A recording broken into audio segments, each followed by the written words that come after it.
وقال ربكم ادعوني أستجب لكم. Assalamualaikum warahmatullahi wabarakatuh. Alhamdulillah, terus saja lisan kita memuji Tuhan Allah, satu-satunya zat yang telah menciptakan, memiliki, menguasai semua yang di langit, semua yang di bumi dan semua yang di kedalaman lautan tanpa terkecuali. Terjangkau atau tidak terjangkau oleh mata kita sebagai makhluk Sang Pencipta Allah. Dia dengan kemahasempurnaannya telah menggantungkan segala kebutuhan kita untuk roda kehidupan di muka bumi ini dengan kalimat sederhana namun penuh dengan berkah. Alhamdulillah. Maka selalulah ucapkan kalimat ini. Selanjutnya kita panjatkan salam hormat kita penuh dan cinta dan rindu kepada manusia terbaik yang telah membawa kepada kita hukum halal haramnya Allah, manusia yang paling pantas dijadikan sebagai suri tauladan, dan juga mengucapkan salam hormat kepadanya satu kali akan dibalas oleh Allah. Dan ini harapan utama kita, agar dibalas 10 kali tambahan rahmat.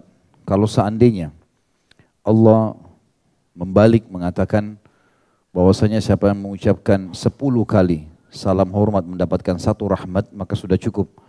Apalagi kalau sekarang memang keadaannya adalah membaca sekali saja salawat diberikan 10 rahmat. Maka ini sebuah karunia yang sangat besar. Maka sangat wajar sebagai pengikut yang setia dan beriman kepada Allah selalu membacakan salawat dan taslim kepada Nabi besar Muhammad sallallahu alaihi wasallam. Masih melanjutkan bahasan Minhajul Muslim dan kita masih dalam adab terhadap sesama makhluk. Dan pada pertemuan yang lalu kita sudah panjang lebar menjelaskan adab yang pertama adalah adab terhadap kedua orang tua. Semoga Allah memudahkan kita berbakti dengan kedua orang tua kita. Orang tua kita tentunya baik dalam keadaan mereka hidup ataupun mereka sudah meninggal dunia. Malam ini semoga Allah berkahi kita masuk ke adab terhadap anak.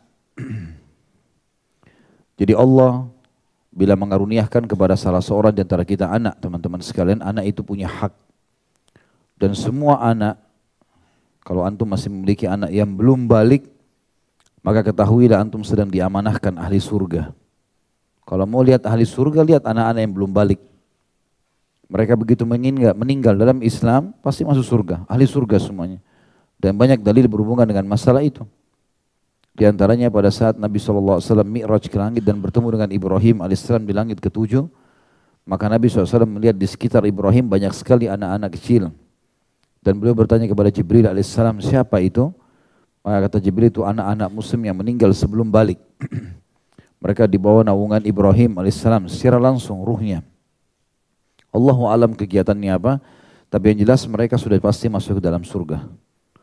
Dan juga disebutkan dalam hadis yang lain kalau Nabi SAW bersabda nanti akan terdengar gemuruh suara di depan surga. Lalu Allah dengan kemahasempurnaannya dan dia tahu sebenarnya suara apa itu, bertanya kepada para malaikatnya, suara apakah itu? Maka mereka berkata itu suara anak-anak muslim yang meninggal sebelum balik. Karena mereka dapat jaminan surga, maka mereka minta agar kedua orang tua mereka ikut bersama mereka.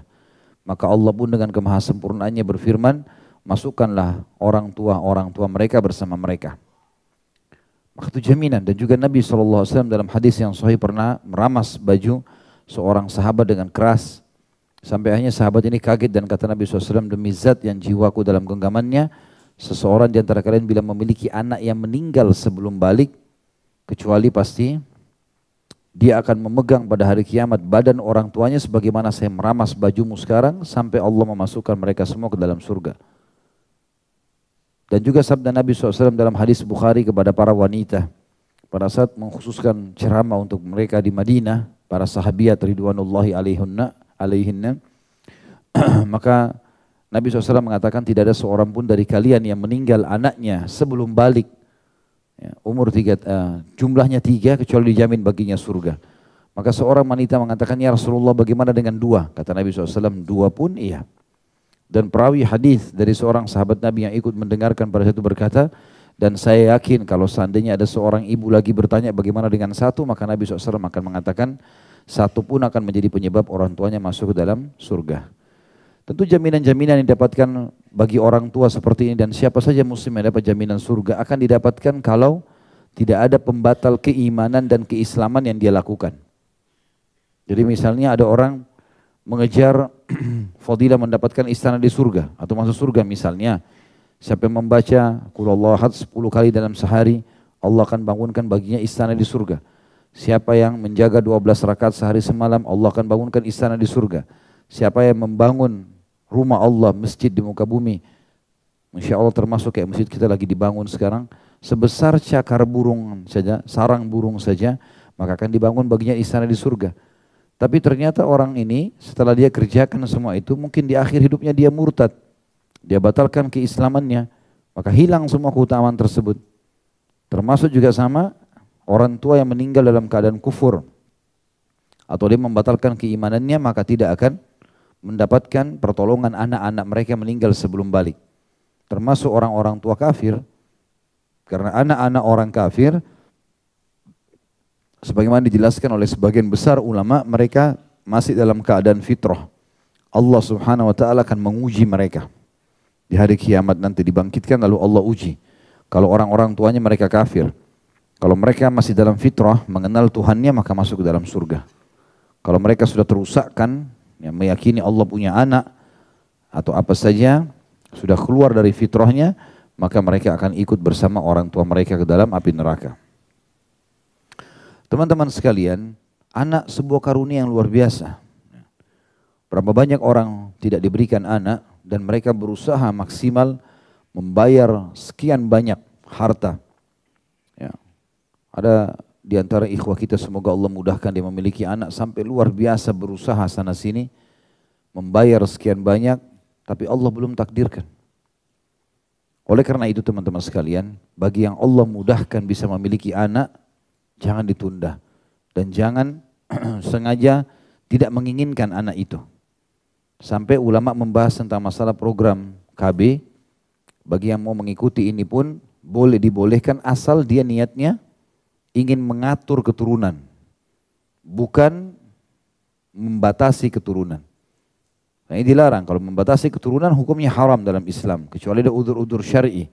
Misalnya si wanita tadi kalau hamil maka akan berbahaya buat dia, karena mungkin dia sudah berulang kali operasi misalnya, atau ada apalah ya penyakit yang memang di rahimnya, di perutnya yang tidak memungkinkan dia hamil, itu lain. Tapi kalau hanya karena faktor ekonomi, itu sama sekali tidak boleh.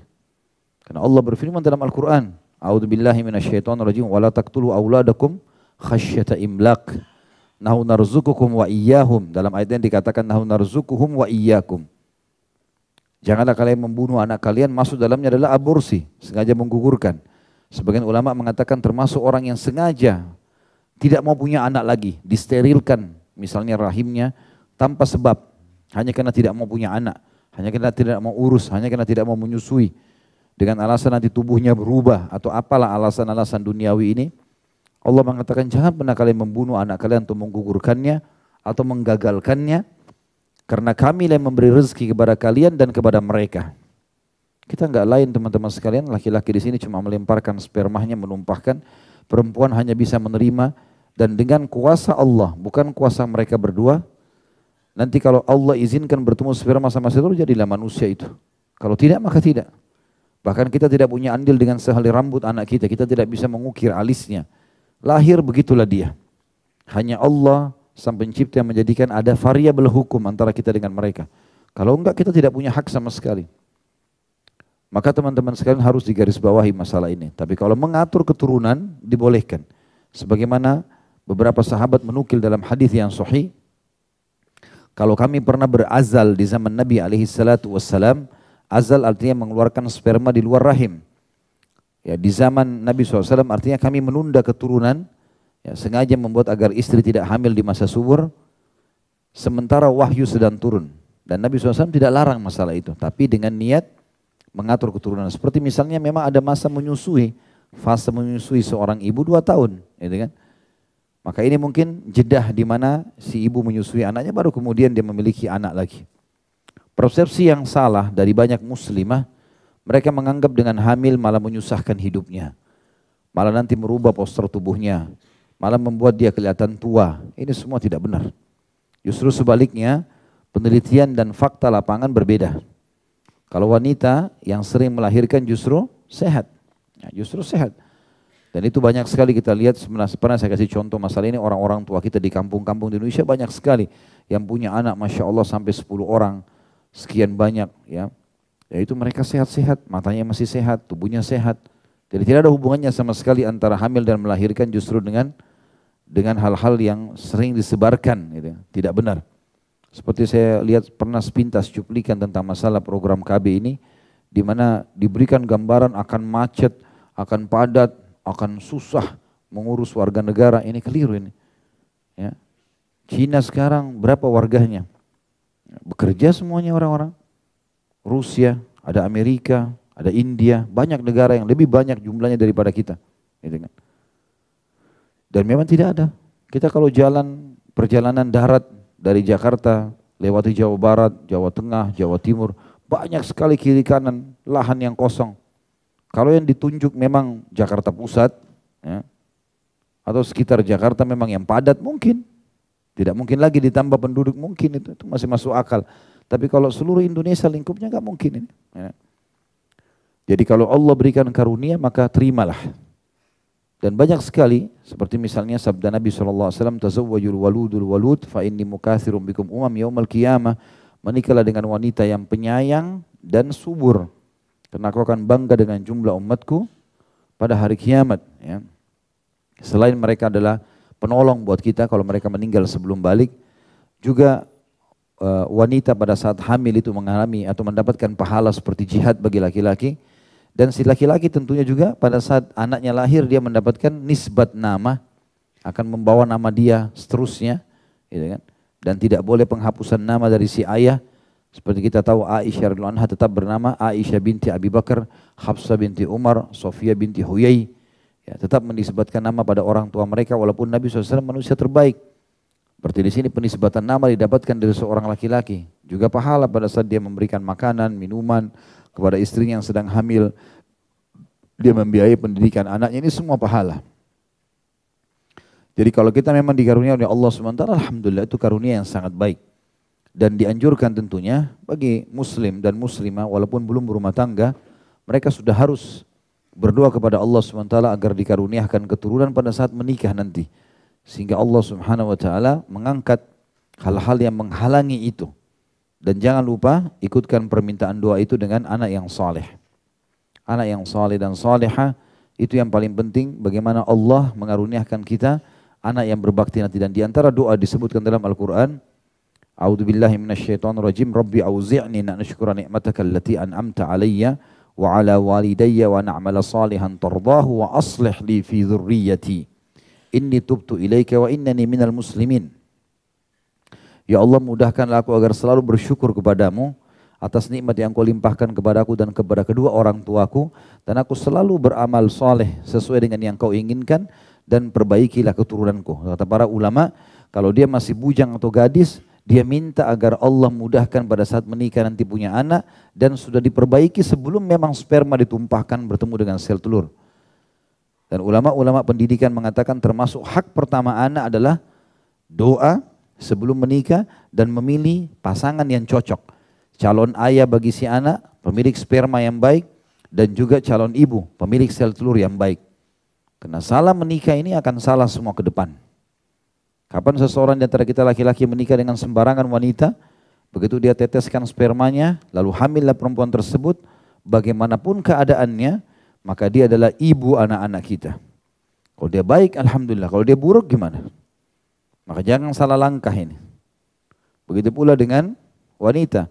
Salah memilih suami, tetes sperma dia terima, lalu dia hamil, maka si laki-laki tadi akan memiliki nisbat nama ayah bagi si anak ini, sampai kapanpun, sampai hari kiamat, sampai dipanggil dengan nama-nama itu.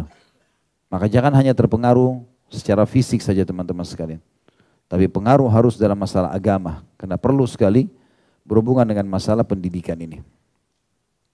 Orang-orang yang Allah karuniai anak ini harus paham kalau anak ini itu amanah dan punya hak dari kita sebagai orang tuanya. Ya. Tentu banyak sekali hak-hak anak-anak. Kalau kita kasih garis besarnya, yang pertama adalah hak anak memilikan, kalau dari laki-laki, istri, kita memiliki ibu yang cocok buat anak. Itu hampir semua ulama pendidikan sepakat mengatakan itu hak pertama anak. Dan juga masuk dalam hak ini, hak pertama adalah berdoa sama Allah agar diberikan karunia anak yang baik, yang soleh dan soleha. Hak yang kedua adalah memilikan calon ibu yang baik, yang soleha. Memilikan calon ayah yang baik, yang soleh. Hak yang ketiga adalah memberikan makanan dan asupan, ya, minuman, konsumsian masih dari rahim ibunya yang halal. Ini hak dia. Kita berdosa kalau tidak. Memberikan kepada dia makanan, minuman yang halal, yang baik. Sehingga dia pun tumbuh dalam keadaan baik. Begitu pula pada saat nanti dia lahir, semuanya sama. Kemudian pada saat dia lahir, di hari ketujuhnya, hak yang keempat adalah memberikan nama yang baik, ya, dengan nama-nama yang santun, yang memiliki makna yang baik, dari kalangan orang-orang soleh sebelum kita, nama para nabi-nabi, ya. Kalau perempuan nama ibu nabi, pasangan nabi, ya. Wanita-wanita solehah yang telah beriman, gitu kan, yang punya sebuah peran yang baik dalam masalah keimanan selama hidupnya. Kemudian juga di hari ketujuh ini selain memberikan nama, haknya juga masih masuk dalam poin yang keempat adalah bagaimana dia ditahnik, kalau laki-laki di khitan, ya. Laki-laki di khitan ini termasuk haknya. Kemudian juga di akikah. Ini semua sebagaimana sabda Nabi SAW, berikanlah nama yang baik di hari ketujuhnya dan tumpahkan darah untuknya. Mana tumpahkan darah, akikahkanlah. Kalau anak laki-laki 2 ekor kambing, kalau anak perempuan dengan 1 ekor kambing. Ini termasuk hak. Kemudian termasuk haknya, tapi ini sifatnya sunnah bukan kewajiban, adalah mentahniknya. Mengunyahkan kurma yang halus dari awal dia lahir sampai batas waktu yang dia anggap penting untuk berhenti. Sebagian ulama mengatakan sampai 6 bulan. Ya, sebagian ulama lagi mengatakan minimal di hari pertama lahirnya, maka dikunyahkan kurma yang halus, kemudian ditempelkan di langit-langitnya, supaya dia mengunyah kurma tersebut. Sebagaimana Nabi SAW melakukan kepada seluruh bayi muslim di Madinah yang dibawa kepada beliau. Termasuk sunnah Nabi SAW juga di sini adalah mencukur rambutnya. Mencukur rambutnya, digundul di hari ketujuh, laki-laki atau perempuan, kemudian ditimbang dengan timbangan emas atau perak. Berapa nilainya? Misalnya 1 gram. Kalau pengalaman kami selama ini memang rambut bayi, walaupun lebat, paling banyak 1 gram misalnya. Maka 1 gram itu, kalau misalnya harga emas 500.000, kalau kita Allah mudahkan kita punya rezeki, sedekahkan jumlah itu kepada fakir miskin sebagaimana Nabi SAW melakukan pada Hasan dan Husain radhiyallahu anhum ajma'in. Kemudian termasuk hak anak adalah melindunginya dari segala keburukan maksud saya, dari segala keburukan dan selalu menjaga kebaikan untuk dia. Usahakan anak-anak teman-teman sekalian tidak semuanya dilepaskan kepada penjaga. Mungkin kita butuh orang yang membantu untuk menjaga, itu tidak dilarang dalam Islam, tapi orang tua harus punya peran. Bagaimana seseorang di antara kita pengen punya anak yang hafal Quran sementara dia sendiri tidak pernah mengajarkannya, ya. Kemudian juga masuk dalam masalah pendidikan, nah ini hak anak juga dididik. Kalau yang Allahu alam yang saya pribadi tertarik dengan itu dan saya coba terapkan adalah statement Ali bin Abi Thalib yang mengatakan dididik anakmu dengan 7 tahun dikali 3. 7 tahun pertama dengan kelembutan, dari baru bayi sampai umur 7 tahun semuanya dengan kelembutan. Artinya kita harus tahu ini alamnya dia bermain. Di bawah 7 tahun itu memang alamnya dia bermain. Jadi kalau kita marahin, maka itu tidak ketemu dengan konsep hidupnya dia. Kemudian 7 tahun kedua, dari 7 sampai 14, di sini ketegasan. Ini enggak boleh, ini boleh. Maka di situ akan tertanam sebuah prinsip dasar. Dia tahu mana halal, mana haram. Dan 7 tahun ketiga dari 14 sampai 21, itu diisi dengan musyawarah. Diajak bermusyawarah. Kata Ali bin Abi Thalib setelah umur 21 tahun, lepaskanlah dia akan jadi pemimpin di masyarakat.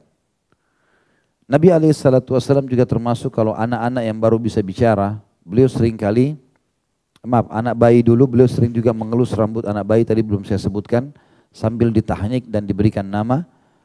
Juga termasuk yang dilakukan Nabi SAW kalau anak-anak yang baru bisa bicara maka dihafalkan ayat-ayat tauhid yang menyebutkan tentang kalimat tauhid, pengesahan kepada Allah SWT. Cukup banyak di Al-Quran di awal-awal surah umumnya semua kalimat-kalimat tauhid. Diajarkan walaupun 1-2 ayat sehingga mereka melantun-lantunkan itu. Ya. Jadi ini termasuk hak-hak yang semestinya dikasih kepada mereka. Dan itu teman-teman sekalian, anak-anak adalah aset amal jariah yang luar biasa. Antum tidak perlu mencari aset amal jariah di luar sana walaupun bisa. Tapi anak-anak itu luar biasa. Sekarang ini, saya kasus misalnya ceramah di depan teman-teman sekalian, walaupun dengan sangat terbatas ilmu yang Allah berikan, alhamdulillah, tapi orang tua saya panen pahalanya. Karena saya lahir di muka bumi ini karena minimal hasil dari upaya mereka. Apalagi dengan tumbuhnya dari nafkah ayah saya, ASI ibu saya, maka semua itu amal jariah buat mereka. Maka usahakan kita yang mengajar. Anak ayah mungkin orang tua saya mengajarkan dulu cara saya jalan, maka sehingga saya bisa berjalan. Maka selama saya jalan dapat pahala. Nama saya diberikan Khalid, selama dipanggil nama tersebut orang tua saya juga dapat pahalanya. Ya. Kemudian apalah kebaikan-kebaikan yang diajarkan, tata cara makan, tata cara minum, nasihat-nasihat, semua itu akan sangat bermanfaat luar biasa. Saya ingat betul ayah saya, semoga Allah jaga beliau masih hidup. Beliau selalu kalau duduk sama saya itu seperti orang yang sedang berpikir, apalagi nih yang saya mau tuntunkan ke anak saya supaya bisa menjadi amal jariah buat beliau. Jadi ada saja nasihat yang selalu disisipkan. Bukan cuma pada saat saya masih dulu, waktu masih kecil, sampai saya merasa sekarang pun di waktu-waktu sekarang kalau saya lagi duduk sama beliau, ada saja kalimat-kalimat wasiat yang sangat berharga bagi saya nilai. Beliau selalu memberikan masukan, hati-hati begini, harusnya seperti ini. Diberikan gambaran dan subhanallah tidak pernah beliau marah. Tidak pernah marah dengan saya. Ya, dan ini satu konsep juga yang saya coba terapkan dengan anak-anak saya walaupun kadang-kadang mungkin saya tidak seperti ayah saya. Ya, ayah Masya Allah sangat tenang sekali dalam menghadapi anak-anak. Dan tidak pernah marah, sama saya tidak pernah marah sama sekali. Dan saya merasa ayah saya seperti seorang sahabat dan itu kesuksesan yang luar biasa. Saya melihat paman saya juga ada di Malaysia mendidik anaknya seperti itu. Dan anaknya menjadi sangat dewasa, sampai jadi sarjana sekarang sangat dewasa.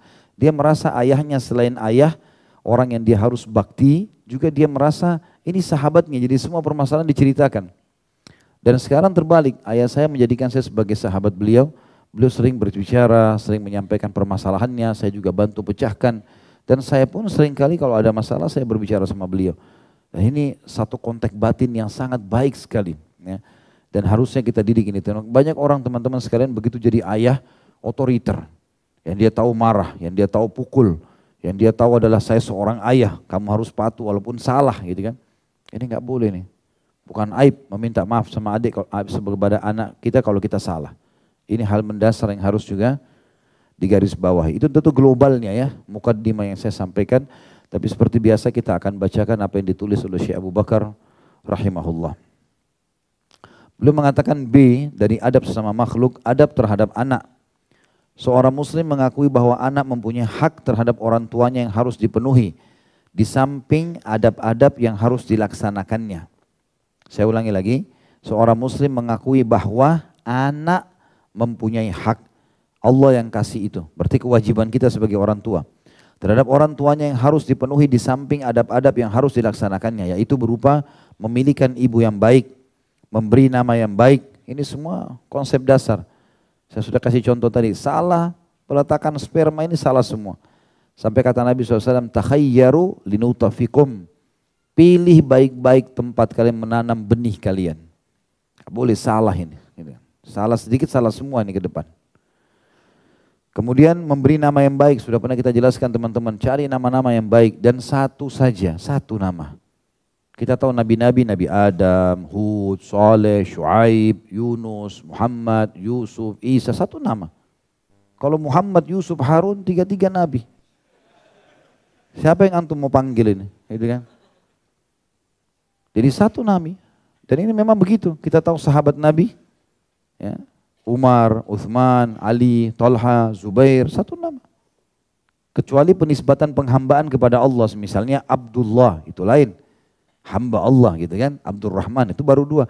Tapi kalau yang lain selalu satu. Dan ini harus kita lakukan. Kan itu. Di Indonesia saya lihat tradisinya begitu. Pernah dia bilang sama saya, Ustadz kan paspor butuh 3 nama. Baik, nama antum, nama ayah, nama kakek. Jangan semua nama sendiri, gitu kan. Jadi cukup, misalnya saya Khalid, nama ayah saya Z, nama kakek saya Abdullah. Di paspor saya tulis begitu, Khalid Z Abdullah, selesai. 3 nama, gitu kan. Maka itu yang kita lakukan. Jadi pilih nama yang baik dan harus pilih makna yang baik. Dan paling baik nama para nabi-nabi. Kata Nabi SAW, nama yang paling baik adalah nama penisbatan hamba kepada Allah. Kalau laki-laki Abdullah, kalau perempuan Amatullah. Ya. Kalau perempuan Amatullah, mirip sama Abdullah. Kata Nabi SAW, nama yang paling Allah cintai Abdullah dan Abdurrahman. Jadi kalau perempuan Amatullah dan Amatur Rahman. Dan ini juga sebagian sahabat menamakan anak-anak mereka dengan ini. Kemudian datang setelahnya semua nama nabi-nabi. 25 nabi dan rasul yang kita tahu, yang disebutkan dan wajib kita imani. Semua jelas namanya. Adam, Idris, Hud, Saleh, Shu'aib, ya, Yunus. Ya, banyak nama-nama nabi-nabi. Sulaiman, Daud, Musa, Ayyub. Ya. Banyak nama-nama Isa, kemudian Nabi Muhammad SAW, dan banyak nama-nama yang lain yang kita harusnya memilih. Kemudian datang setelahnya nama orang-orang saleh, terutama dari sahabat Nabi Ridwanullahi alaihim. Jadi banyak sekali nama-nama yang bisa kita cari. Dan sekarang alhamdulillah buku banyak sekali berhubungan dengan masalah ini. Intinya memilih nama yang baik. Ya.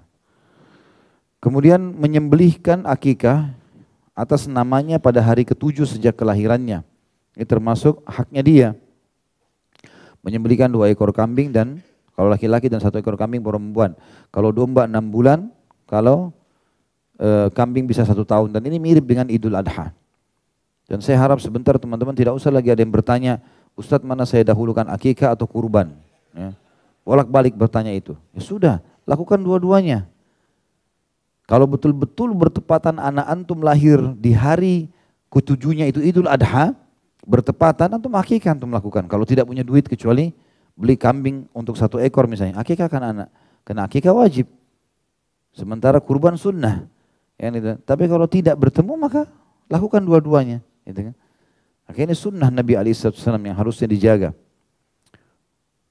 Yang penting boleh jantan, boleh betina, intinya tidak boleh cacat. Kan gitu. Tidak boleh patah tanduk, tidak boleh buta mata, tidak boleh pincang kakinya. Hewan itu maksudnya. Kemudian juga mengkhitannya. Dan khitan wajib bagi laki-laki dan sunnah bagi perempuan. Sunnah bagi perempuan. Jadi wajibnya, dan saya sarankan kalau teman-teman yang punya anak, lebih baik dikhitan pada saat awal lahir. Dari awal lahir. Itu sangat berpengaruh kepada pertumbuhan tubuhnya. Saya lakukan pada anak laki-laki saya, Masya Allah pertumbuhan tubuhnya bagus sekali. Ya, dan mungkin Allahu a'lam ada pengaruh tidak, tapi yang jelas sebagian ulama mengatakan berpengaruh pada kecerdasan, pertumbuhan tubuh, ya, kualitas kulit dan segala macam. Makanya lebih baik dari kecil, dan juga dia aman. Kalau sudah SD mungkin lebih sakit, ya, ada rasa sakit pada saat disunat, walaupun itu kewajiban harus dilakukan. Ya. Tentu bagi teman-teman bisa melihat, sudah banyak sekali saya lihat cuplikan di YouTube dan positif sekali penelitian ilmiah tentang masalah khitan. Apa manfaatnya khitan itu? Gitu kan. Bagi laki-laki secara khusus, itu akan sangat banyak sekali secara ilmiah. Saya yakin itu lebih baik ditonton saja, sehingga bisa lebih kena, karena memang ahlinya yang berbicara di bidang itu. Kami cuma menyampaikan tentang sunnah Nabi SAW mengkhitannya. Dan umumnya di zaman Nabi SAW dikhitan di awal baru lahir. Pada saat awal lahir. Ya. Kemudian menyayangi dan berlaku lembut kepadanya atau terhadapnya, sudah saya jelaskan tadi. Paling tidak 7 tahun tadi yang dibagi 3. Memberinya nafkah. Nah, nafkah adalah kebutuhan dasar. Dan bagi anak laki-laki yang wajib dinafkahi sampai balik. Kalau anak perempuan sampai menikah. Ya, kalau teman-teman di sini yang masih belum menikah kemudian masih dibiayai oleh orang tuanya, maka harus tahu teman-teman sekalian, kewajiban orang tua kita membiayai hanya sampai balik. Jadi kita nggak boleh sudah kuliah marah-marah kepada ayah kenapa nggak beliin motor, kenapa nggak bayarin SPP, nggak boleh. Bukan kewajiban beliau lagi. Hanya sampai balik. Setelah itu kita harus bekerja. Ya. Kalau orang tua kita masih biayai, alhamdulillah kita santun. Ya. Bahkan kita harus ingat itu sebagai jasanya beliau. Setelah kita sukses, bakti, kembalikan apa yang telah beliau berikan kepada kita itu. Kalau anak perempuan memang wajib sampai mereka menikah. Makanya hak waris bagi perempuan satu. Hak perempuan, hak laki-laki dua. Artinya laki-laki selalu double. Ya. Karena laki-laki hanya wajib diberikan nafkah sampai balik, setelahnya sudah sunnah, hukumnya sunnah. Dan dia terus wajib membiayai istri anaknya nanti kalau dia sudah menikah, begitu pula dengan orang tuanya. Kalau perempuan tidak, dia selalu safe, aman. Sebelum menikah, walaupun dia gadis tua, orang tuanya wajib menafkahinya. Kalau sudah menikah, suaminya wajib menafkahinya. Jadi sebenarnya dia tidak membutuhkan banyak dari warisan itu. Makanya diberikan setengah dari yang dimiliki oleh laki-laki. Kemudian mendidiknya dengan baik. Ya. Tentu pendidikan ini teman-teman sekalian adalah pendidikan agama. Tidak usah khawatir, masalah keterampilan, kemahiran ilmu umum itu bisa didapatkan. Semua bisa didapatkan teman-teman sekalian. Saya sampaikan kepada anak-anak saya, dan siapapun yang saya bisa nasihatin kalau memang pas lagi ketemu kemudian saya masalah pendidikan, saya bilang, tidak usah khawatir, belajar agama dulu. Saya dulu dari SMP belajar agama, SMA sampai S1, Alhamdulillah. Pada saat saya selesai S1, saya ingin mendalami akuntansi misalnya. Saya masuk kursus 6 bulan saya selesai. Bisa saya pelajari teori-teori umumnya, tinggal praktek. Tentu bisa saja teman-teman masuk di fakultas umum, bukan tidak boleh ya. Tapi saya melihat keterampilan itu bisa kita dapatkan, bukan tidak bisa. Mau belajar komputer, mau belajar bahasa Inggris, mau belajar apa saja bisa kita dalami sekarang. Apa yang tidak bisa dikursusin gitu. Tapi kalau agama tidak mudah teman-teman sekalian. Kalau bayangkan antum baru belajar pada saat selesai kuliah S1 misalnya, baru belajar agama. Itu kalau bagi saya anggap sudah telat. Walaupun sebenarnya masih boleh belajar. Bayangkan kalau apa yang antum dapatkan dari ilmu agama sekarang atau semangat untuk sholat malam, untuk ibadah, kalau didapati dari masih SD dulu, kira-kira bagaimana ibadahnya? Kan begitu. Makanya saya sangat luar biasa memberikan support pada ikhwah-ikhwah yang membawa anak-anaknya. Saya subhanallah hadir di beberapa pengajian, saya lihat ada yang bawa anak-anak kecil, dan anak kecil itu menulis. Ikutin ceramah sampai orang tuanya bawa ke saya mengatakan, Ustadz ini ceramah Ustadz sudah didengar nih. Ada yang pernah bawa ke saya itu, dia katakan, Ustadz ini sudah dengar ceramah Ustadz 300 judul. Masih SD kelas 2. Tiap malam dengarin ceramah saya. Itu saya bisa bayangkan apa yang saya rangkumkan selama ini, diambil dan dicerna oleh seorang anak kelas 2 SD. Apa yang akan terjadi pada ibadah dia. Gitu kan? Kalau kita sekarang bisa rasakan efeknya saja, bagaimana dengan dia? Dan bagaimana luasnya nanti, ya, cakrawala ilmu dia pada saat dia kembangkan itu. Ya, karena ini ilmu agama tidak akan pernah habis seperti sebuah lautan yang luas. Ya. Yang kalau kita cebur di dalamnya, kita akan temukan sebuah lautan yang tidak ada ujungnya. Tidak pernah habis ilmu agama itu. Kitab ini pun kalau habis kita baca, kita masih punya ribuan jutaan kitab yang bisa dibahas teman-teman sekalian. Dan selalu kita merasakan ada saja hal-hal yang baru. Maka ilmu agama itu tidak terbatas, belajar agama. Jangan merasa kurang teman-teman gara-gara masukkan anak-anak di pesantren. Tidak. Merasa malah bangga anak-anak itu masuk di pesantren. Sayang sekarang pesantren hanya seperti tempat pelarian saja. Kalau tidak lulus di negeri masuk pesantren. Kalau nakal pesantrenin aja. Jadi pesantren kayak tempat pelarian untuk orang-orang nakal. Bukan tempat orang berprestasi. Ini keliru ini. Di pesantren diajarin apa? Azan ke masjid. Saya dulu waktu masih tamat SD dulu tahun 86, tahun 87 saya masuk SMP di Makassar. Itu tuh dimasukkan pesantren sama ayah saya ingat betul itu. Sebelum azan sudah diketuk-ketuk pintunya sama pengawasnya, sholat, azan, kalau nggak pergi bisa digebukin tuh. Ya. Harus ke masjid sholat. Gitu kan. Habis sholat ada pengajian, di sekolah baca, belajar hadis, belajar Al-Quran, hafal Al-Quran. Bagus sekali, luar biasa di umur itu ya. Jadi sebenarnya teman-teman dalam pendidikan itu yang penting sekali, adalah fase umur 12 itu tadi, ya, itu sampai dari kalau kita SMP sampai SMA, itu fase luar biasa, fase emasnya anak-anak itu. Kalau kita lihat histori para ulama-ulama kita dulu kayak Imam Syafi'i, Imam Ahmad, Imam Abu Hanifah, Imam Malik. Imam Abu Hanifah sendiri terkecuali ya, karena Abu Hanifah rahimahullah memulai menuntut ilmu memang agak berumur, di atas 30 tahun. Bagi penuntut ilmu itu dianggap sudah berumur sebenarnya, karena beliau tadinya pedagang. Lalu kemudian beliau sadar gara-gara salah dalam gerakan sholat di masjid ditegur oleh seseorang, lalu beliau malu.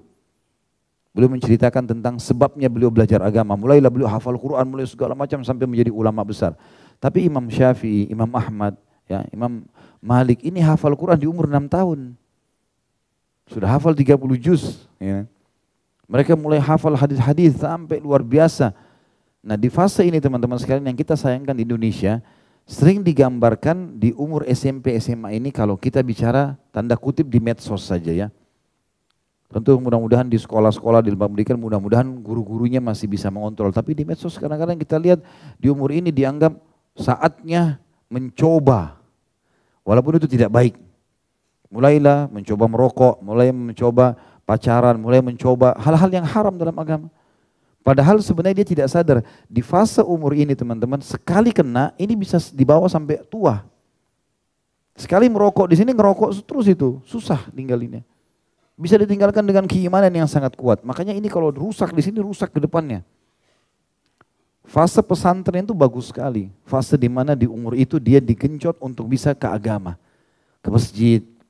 Cuma sayangnya metode pendidikan kadang-kadang memang ada yang menggunakan kekerasan tanda kutip sini atau ketegasan ya, yang akhirnya membuat sebagian anak-anak tidak betah.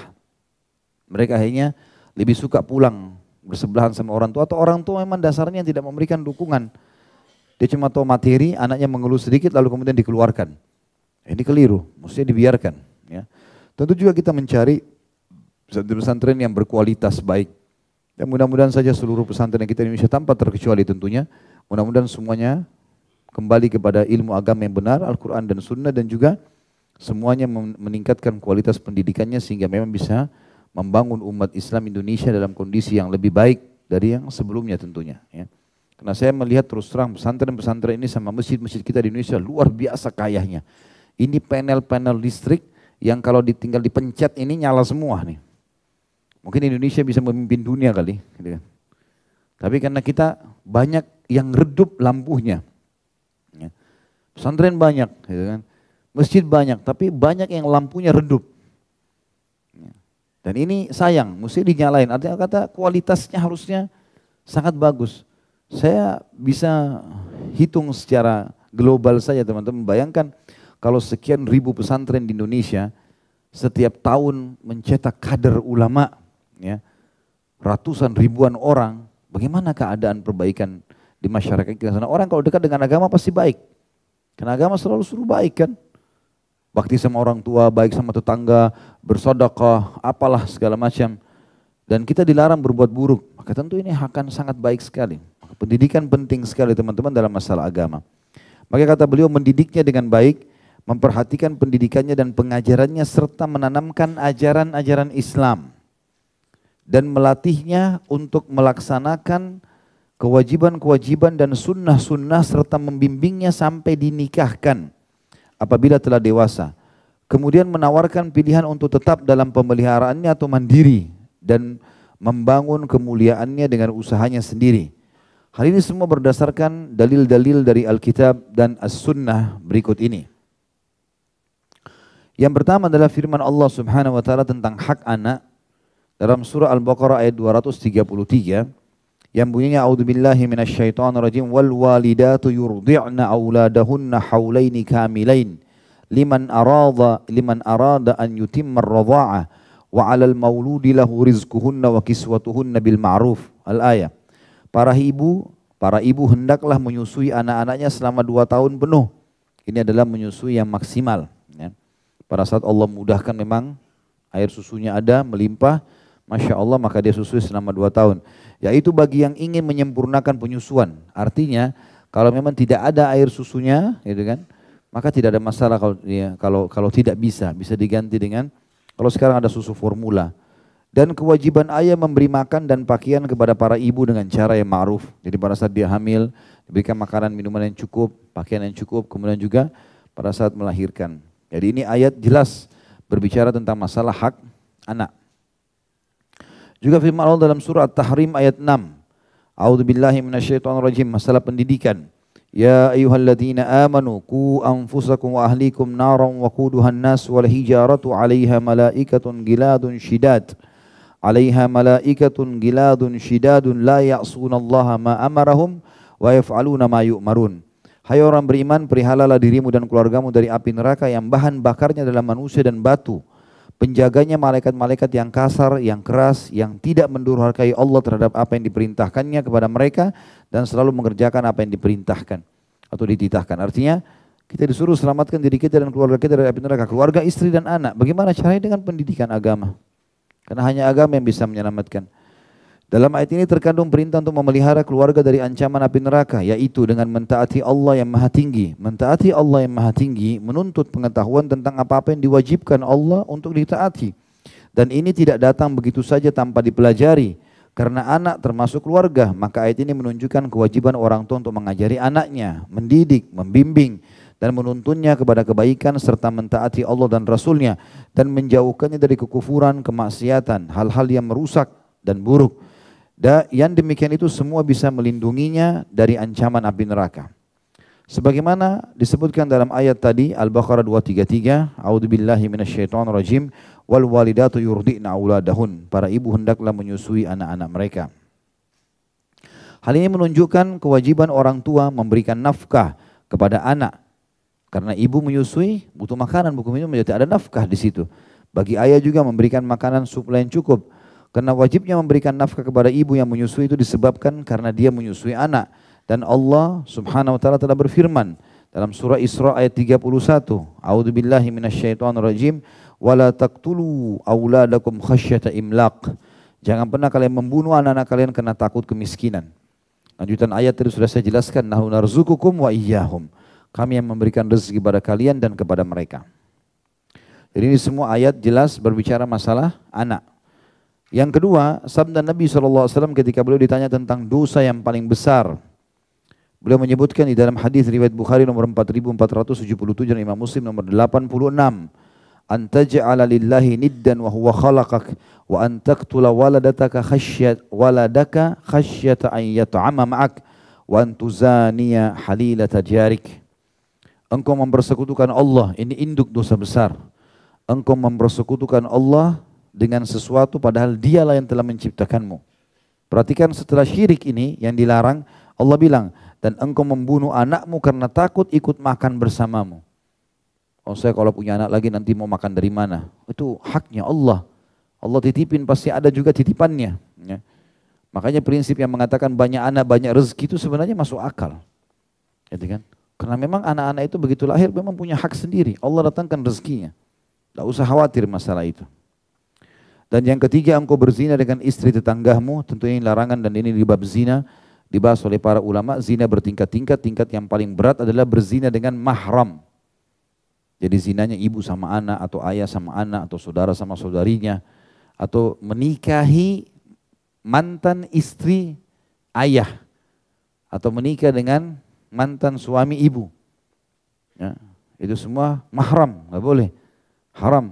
Pernah ada sahabat disuruh oleh Nabi SAW untuk mendatangi sebuah lokasi membatalkan pernikahan seseorang yang menikahi mantan istri ayahnya. Ya, karena dia lebih muda, istrinya lebih muda, si anak ini karena si ayah ini duda, punya anak laki-laki, dianggap boleh, dia nikahi mantan istri ayahnya, ini tidak boleh, gitu kan. Ini semua diharamkan dalam Islam. Kemudian datang setelahnya nikah dengan istri tetangga atau suami tetangga. Tentu tetangga adalah orang yang paling dekat dengan rumah kita. Ya, ini diharamkan dalam Islam. Tingkat zina tertinggi ini, ya, termasuk tinggi setelah zina dengan mahram. Kemudian zina dengan para istri mujahidin yang sedang bertugas di jalan Allah lalu dia datang mengganggunya, gitu kan. Ini semua dosa-dosa yang sangat berat dalam masalah berzinahan. Nanti terakhir sekali baru zina orang yang suka dengan suka. Itu adalah bab zina yang terendah tapi dosa besar semuanya. Tapi ini termasuk dosa besar yang diharamkan dalam Islam. Saksi bahasan kita membunuh anak di sini. Larangan membunuh anak mengharuskan kebalikannya, yaitu menyayangi dan mengasihinya serta menjaga fisik, akal dan jiwanya. Sabar. Emang ada masa-masanya anak-anak itu semangat, ya, bergerak sana sini, ya. Maka itu harus kita sabari, jangan emosional. Usahakan kontrol. Nabi SAW bersabda tentang akikah untuk anak. Al-gulamu murtahanun bi akikatihi tudbahu anhu yaumas sabi'i wa yusamma fihi wa yuhlaku ra'su. Anak itu tergadai dengan akikahnya yang disembelihkan untuknya pada hari ke-7 setelah kelahiran. Lalu saat itu pula dinamai dan dicukur rambutnya. Sebagaimana hadis ini Disebutkan oleh Abu Dawud nomor 2838, An-Nasai nomor 4220 dan Ibnu Majah nomor 3165. Dan ini tentu disahihkan oleh Tirmidzi di nomor 1522.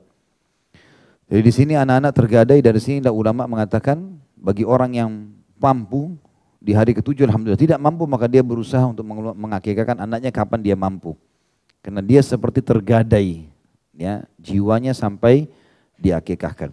Kalau masalah orang tua kita yang kita tidak tahu nggak usah kita campurin, kita sendiri. Kita sudah pernah akikah atau belum? Itu yang dibahas oleh para ulama. Ya. Kemudian juga di sini diberikan nama, sudah kita jelaskan tadi, dan dicukur rambutnya, dan saya sudah jelaskan cukur rambutnya artinya dicukur sampai habis dan ditimbang dan tidak usah khawatir. Alhamdulillah saya coba praktikin karena rambut bayi masih sangat lembut, kemudian dicukur. Saya juga lihat ada cuplikan di YouTube itu menarik tentang hikmah, kalau tidak salah begitu judulnya, hikmah pencukuran rambut bayi. Jadi ada penelitian itu. Ya. Penelitian diadakan oleh orang-orang non-muslim sebenarnya tentang kenapa bayi harus dicukur rambutnya. Jadi ternyata di rambut itu dia menyimpan banyak bakteri yang memang dibawa dari kandungan dan itu memang harus dicukur. Kalau dicukur maka akan sangat berpengaruh kepada pertumbuhan rambutnya, kulitnya, otaknya dan seterusnya. Dibandingkan dengan yang tidak dicukur sama sekali. Kemudian juga hadis Nabi SAW dalam hadis disebutkan Imam Bukhari nomor 5889, Imam Muslim 257, Abu Dawud nomor 4198, Tirmidzi 2756, An-Nasai nomor 10, Ibnu Majah 292, Ahmad nomor 7220. Nabi SAW bersabda, al-fitratu khams, al-khitanu, wal-istihdadu, wa qassu syaribi, wa taqlimul azfar, wa nadful ibt. Fitrah itu 5 hal yang dianggap kesucian dalam Islam yang harus dijaga.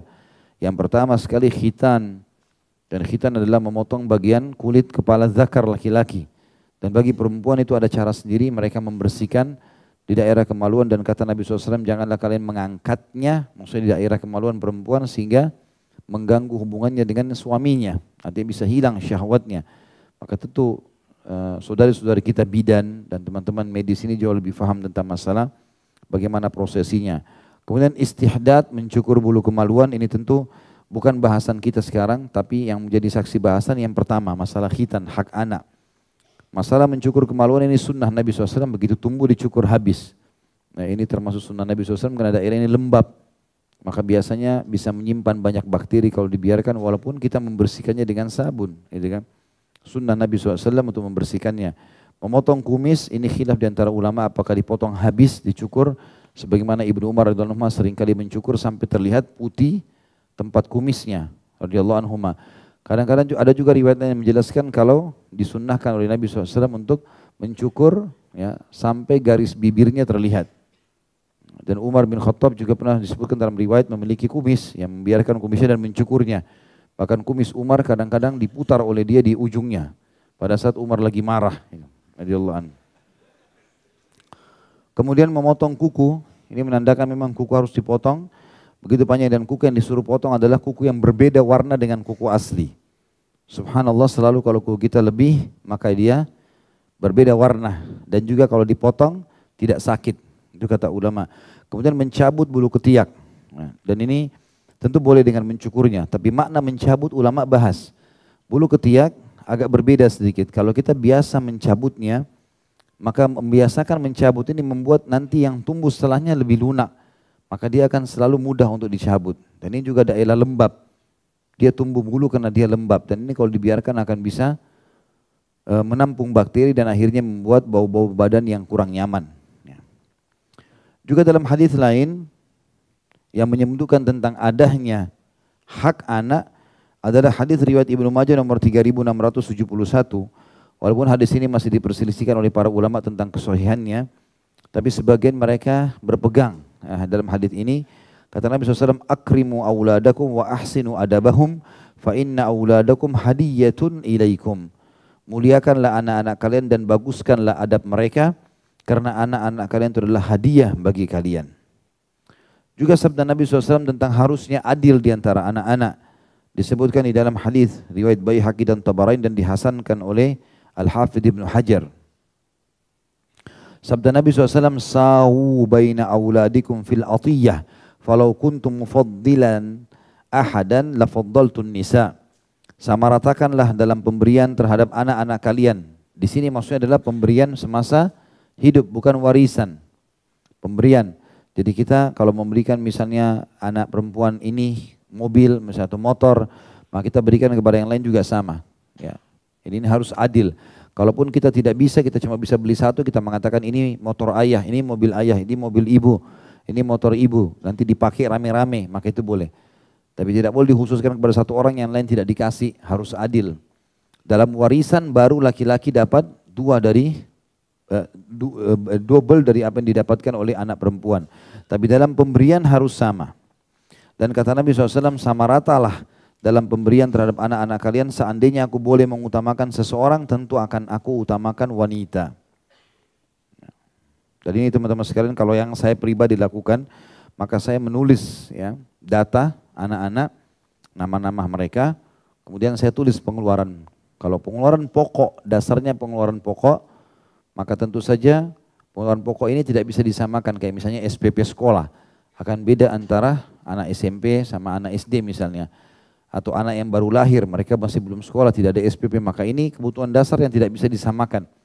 Tapi kalau misal, kalau saya pribadi, kalau saya memberikan baju misalnya untuk anak saya yang sudah dewasa, misal umur berapa, 10 tahun misalnya, saya belikan baju dengan harga misal 200.000, 300.000. Maka ini akan saya tulis kalau semua adiknya akan mendapatkan nilai yang sama, nilainya, walaupun tidak harus sama bajunya. Jadi saya buat tulisan ini jumlahnya sekian. Punya hak ini masih ada. Mungkin saya akan belikan mainan dia kalau dia masih kecil. Tapi nilainya sama, karena urusan kita sama Sang Pencipta, Allah Subhanahu wa Ta'ala, harusnya begitu. Beliau juga bersabda tentang masalah pendidikan anak dalam hadis yang lain, dan hadis ini diriwayatkan Abu Daud nomor 495 dan Tirmidzi nomor 407 dan dihasankan oleh Tirmidzi. Sabda Nabi SAW, muru auladakum bis salati wa hum abna'u sab'i sinin wadribuhum 'alaiha wa hum abna'u ashri sinin wa farriqu bainahum fil madaji'. Suruhlah anak-anak kalian salat saat mereka usia 7 tahun dan pukullah mereka karena meninggalkannya pada saat mereka berusia 10 tahun dan pisahkanlah mereka di ranjang. Jadi maksud pisahkan di ranjang artinya pisah tempat tidur mereka, pisah kamar. Kecuali darurat sekali kita tidak punya lagi kecuali ruangan itu ya apa boleh buat. Tapi kalau bisa dipisahkan termasuk dengan orang tuanya. Ini masalah pendidikan, sholat harus difokus masalah itu. Tentu di sini penentuan umur 7 tahun kata para ulama hadis karena memang umur 7 tahun sudah bisa disuruh. Kalau di bawah 7 tahun berarti agak sulit. Jadi wajar kalau kita misalnya bilang sama anak kita umur 3 tahun, 4 tahun, ayo sholat nak. Terus dia masih lari-lari itu memang biasa. Memang umurnya dia. Atau dia sholat sebelah kita kemudian setelah itu dia lari main. Itu memang sudah begitu. Jangan dimarahin. Jangan ajak ngomong seperti orang tua, nggak mungkin. Kalau sudah 7 tahun mungkin masih bisa atau sudah bisa kita berikan masukan. Itu pun masih baru disuruh sholat. Kalau sudah 3 tahun batasnya, setelah 3 tahun disuruh nggak mau, umur 10 tahun tetap tidak mau sholat baru dipukul. Pukulan pun tidak boleh yang berbekas. Ya. Diistilahkan dengan darbatun ghairu mubarrah. Sebagian ulama mengatakan dipukul dengan ujung jari atau kayu siwak saja. Jadi jangan dibox anaknya. Atau dijitak kepalanya atau apalah. Ya, ada orang begitu, dicubit sampai pahanya merah-merah. Kesian. Saya tidak tahu ya kenapa, kadang-kadang subhanallah ada sebagian ummahat, sebagian wanita muslimah bisa tega mendengar anaknya nangis-nangis di sebelahnya sementara dia lagi makan, anaknya minta tidak dikasih, atau misalnya dia karena lagi terima telepon temannya kemudian dia cuekin anaknya, kemudian dipukul, itu luar biasa gitu. Saya pernah di Surabaya nyaksikan depan mata kepala sendiri, waktu itu di sebelah rumah salah satu kerabat kami, saya lagi di situ terus ada anak nangis-nangis gitu. Saya kalau dengar suara tangisan anak ini nggak tega gitu. Ya. Maka saya pun datang ke situ, saya lihat ternyata ada satu ibu, dia lagi pegang di sebelah rumah itu, dia pegang anaknya, tangannya diangkat gitu, di bawahnya itu sumur. Ya. Dia sambil pukul-pukulin anaknya, entah salahnya apa ini. Jadi saya nggak ngerti kesalahan apa yang dibuat sama anak itu. Paling yang diminta sama anak apa? Makanan, minuman, gara-gara itu kita pukul untuk apa? Kasih makanan. Sampai pernah ada ibu datang di depan Aisyah radhiyallahu anha, kemudian dia ngobrol sama Aisyah, kemudian Aisyah cuma kasih 3 butir kurma. Satu buat ibunya, satu buat anaknya kiri kanan. Lalu anak karena asyik ngobrol, rupanya anaknya sudah isap-isap kurma itu sudah habis. Lalu mereka minta kurma ibunya. Lalu ibunya mengalah.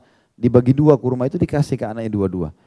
Kata Aisyah radhiyallahu anha, saya kagum lihat perilaku ibu ini. Dia mau berkorban buat anaknya, padahal dia juga pengen makan kurma itu. Tapi dia dahulukan. Waktu pulang, mereka kata Aisyah mengatakan, saya ceritakan kepada Nabi SAW. Kata Nabi SAW, perbuatan ibu itu membuatnya masuk ke dalam surga. Kenapa kita pelit teman-teman sekalian? Menangis anak gara-gara apa? Gara-gara minta minum, minta makan, kasih biarin makan. Saya sampai pernah tegur istri saya gara-gara itu, anak nangis-nangis minta makan. Kenapa? Udah banyak makannya, biarin makan. Kasih makan. Dia kalau kenyang dia berhenti sendiri kan gitu. Kenapa dilarang makan gitu? Jadi untuk apa dibatasi? Kasih saja, itu lebih baik. Karena ini adalah apalagi kalau belum balik ya, itu ahli surga loh. Kita lihat depan mata ini anak kalau mati masuk surga dan penyelamat kita. Gimana caranya kita nggak berpikir ke sana? Disebutkan dalam athar bahwa di antara hak anak yang harus dipenuhi orang tuanya adalah dididik dengan baik dan diberi nama yang baik. Umar radhiyallahu anhu mengatakan bahwa di antara hak anak terhadap orang tuanya adalah diajari baca tulis dan memanah serta tidak diberi rezeki kecuali yang halal dan baik.